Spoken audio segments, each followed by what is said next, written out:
Welcome! Today, let's make delicious homemade cupcakes, simple and perfect for any occasion. You'll need flour, sugar, baking powder, butter, eggs, milk, and vanilla. Plus, frosting and toppings for decoration.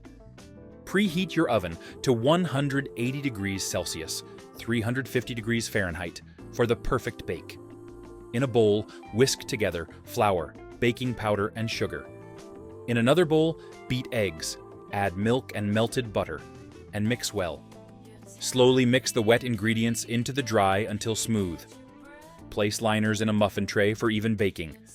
Fill each liner 2/3 full to leave space for rising. Bake for 15 to 20 minutes. Use a toothpick to check doneness. It should come out clean. Let them cool completely before decorating. Mix butter, powdered sugar, and vanilla until smooth and creamy. Pipe frosting on each cupcake for a perfect finish. Sprinkle with toppings like chocolate, fruit, or sprinkles.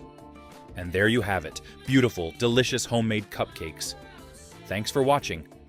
Like, subscribe, and share for more tasty recipes.